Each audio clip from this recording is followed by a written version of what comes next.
Someone asked me a question about street photography that I couldn't answer. They showed me an Alex Webb photo, all those layers, people, shadows, colours stacked together. And they said, do you think he found this scene like this? Or do you think he built it? And I replied, he must have found it. You can't control the street. And then they told me, look closer at that patch of light on the wall. That was there the whole time. That's probably where he started. And then he waited for the couple with the guy in the blue shirt. And then someone walking by holding the book up so he wasn't photographed. Then the silhouette in the background. He built it layer by layer. And suddenly everything I thought I knew about street photography was backwards. You see, I've been trying to make sense of chaos, but Webb builds the chaos deliberately. Once I understood that, once I stopped trying to organize busy scenes and started building them from one simple element, I stopped coming home frustrated because now I had a process. And that's what I want to show you today, the exact three-step process for building layered street photos. So you're not just hoping something happens, you're actually making it happen. Well, first of all, what is layering? Really, a layer just equals a piece of information. You typically have a foreground figure, perhaps something going on in the middle ground, and finally, a background. Maybe there's a color relationship.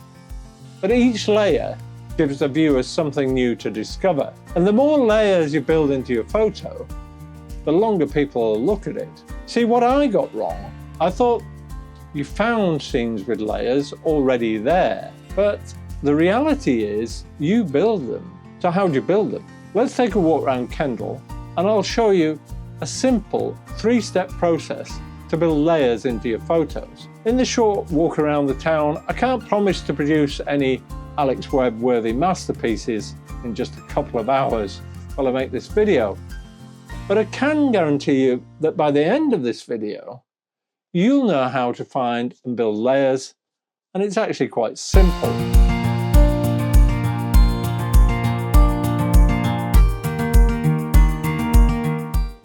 The first thing you need to do is find a base, find something stationary.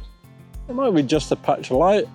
I found an old water fountain here, which I know people are going to pass in front of. This isn't your final photo, but it's the attractive composition that's going to make your base layer, and then you're going to build up in front of that.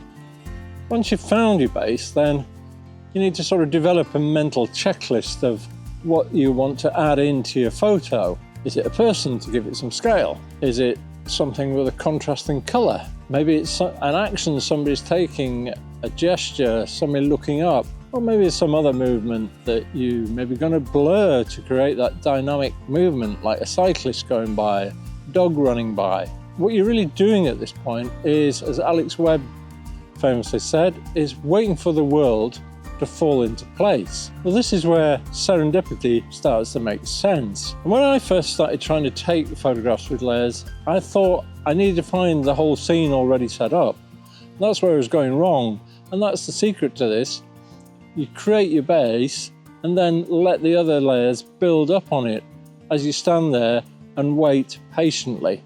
Just spotted another scene here. There's a bench in this park. It's just caught in the light. So I'm already starting to build my mental checklist. Do I want somebody just sitting on it? Just out of frame at the moment. There's a nice archway, and I think that would make a really interesting backdrop to it as well. So kind of another, if you like the real base layer behind the bench, but I'm not sure if I can get in a position where I get them both in the frame or not. Let me see. Oh yeah, maybe that'll work.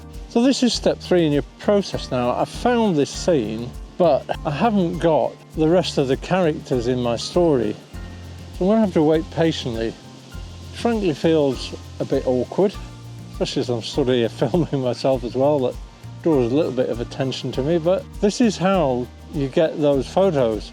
My worry is really that the sunlight's going to move round. Let me turn around and show you. It's sort of tracking round behind me, and although it's currently falling on the bench, as it moves around, it's obviously going to move into another spot, and that's going to take away the whole thing about the photo, which is the light. In reality, success rate for this can be pretty low, and it's really down to how much patience you've got, whether you'll get the shot. Sometimes if you wait long enough, you surely will. Other times, you've just spent an hour, hopefully somewhere nice in the fresh air, and recharge your soul and come away with nothing better than that. One of the things I've mentioned a few times today is make sure you've got some good lighting. If you're struggling how to see that, I have a free ebook. I'll leave a download link in the description. It'll teach you how to see light like a pro photographer. But let me tell you about a few mistakes to avoid. Sometimes it's just clicking too soon. You found a nice base layer, and if you'd waited another 10 seconds, you'd have got a better shot. Actually, what I recommend often is setting your camera in a continuous shooting mode and just take a little burst, and then chances are one of the bursts will be exactly what you wanted. The second point is you're not having a mental checklist. So you found your scene, but you don't know quite what to put in it. Because you don't know what you're looking for, you don't recognize it when it appears, so you don't get that amazing shot. The third one is running out of patience. Probably one I'm very guilty of myself. You find a great scene, just like I did before with the bench and the arch behind in the parkway, and I waited 15-20 minutes and never got what I wanted. Maybe if I'd waited for an hour I would, but I never would have got this video out if I'd carried on. So sometimes you just have to move on, but if you can be patient, then you stand a much better chance of having more success. And probably the last but the most fundamental one is having a weak base layer. And sometimes they're hard to spot. You can actually have base layers that are quite compact. It doesn't need to be a big wide scene. Just look for something with interesting light, with interesting leading lines perhaps, and set up your composition. If you don't have that strong base layer, you're never going to get a strong photo.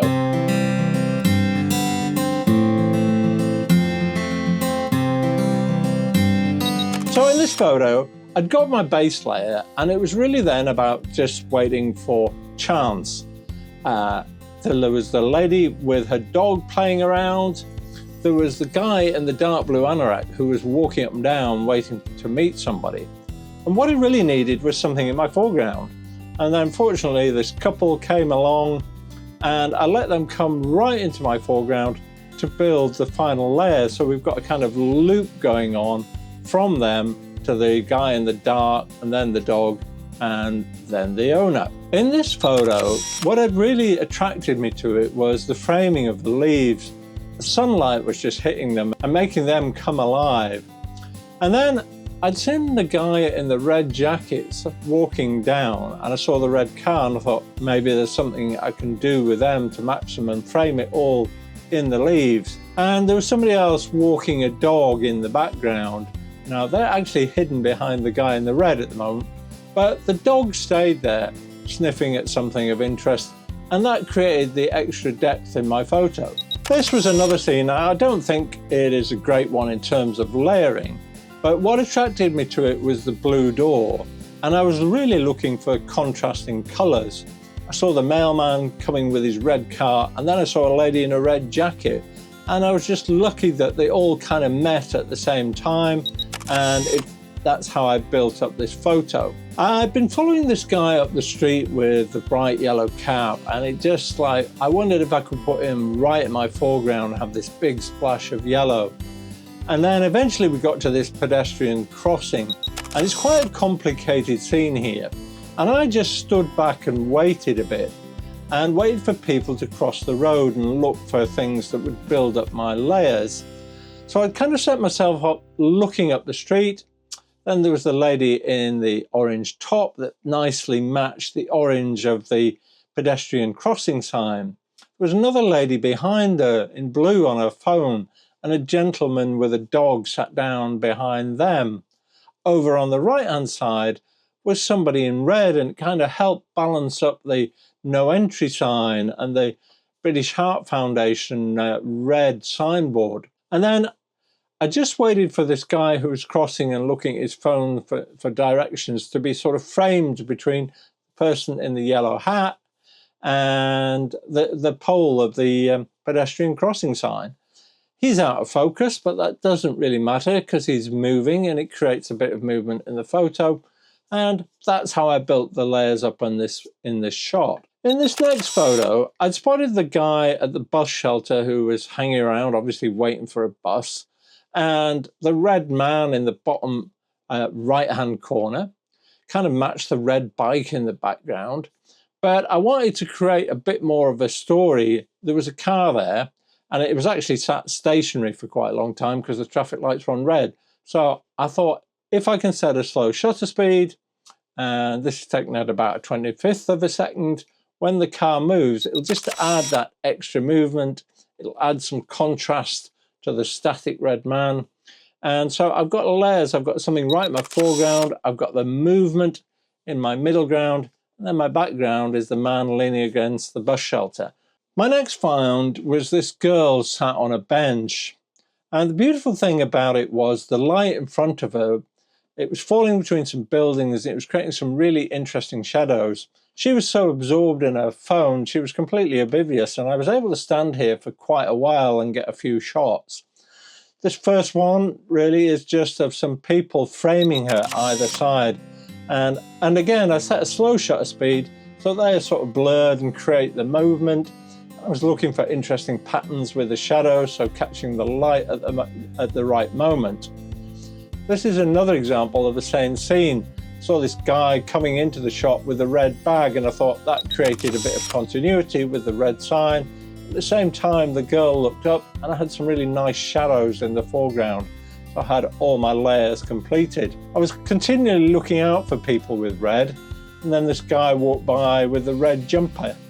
Not the greatest of shots, but it does add another layer to the photo. The girl is sat nicely still looking on her phone, although she's looking down, so it's not quite as interesting. And then finally, these young lads came by, and just as they got into my frame, the first one in this sort of pinky coloured top started to do a sort of weird dance and run. And to me, that kind of movement, because I was again using a slow shutter speed, this is only a 15th of a second, just added that element of dynamic movement to the photo with the static scene behind. And I think this is probably one of my favourite shots of the day. Then walking around, I saw this brightly coloured place selling fried chicken. And just at the same time, there was somebody in high vis going into Greg's, and the whole thing just led your eye through the scene. So it was an obvious shot for me. We've got the brightly coloured orange layers leading into more orange layers behind the high vis and the Greg's logo. I moved around a little bit and I found this other option of the Greg's logo. I used some uprights of a bandstand to create some leading lines. And I just waited for this guy. Unfortunately, he was heading for Greg's. His jacket matched the yellow in the logo and in the posters. And I thought I can use the legs of the stand as a nice bit of foreground. I can use Greg's as the background. There was also a guy in a blue top actually playing with his dog on the right-hand side. And I just let the guy walk into the frame and complete it. So he's really my middle ground. And I think it turned out as an interesting shot. So remember, Webb isn't simplifying chaos. He's building it deliberately. The 3 steps you need is, first of all, to find your stationary base layer, build up your mental checklist of what else you need, and then wait for those elements to appear. And my final thought for you, it's not about being quick. It's not about finding perfect scenes. It's about building the frames layer by layer till they feel full and alive. And sometimes that process just takes a bit of time. And next time in this storytelling series, we'll look at telling a complete story, building a photo essay. Until then, be patient, build deliberately, and I'll see you in the next one.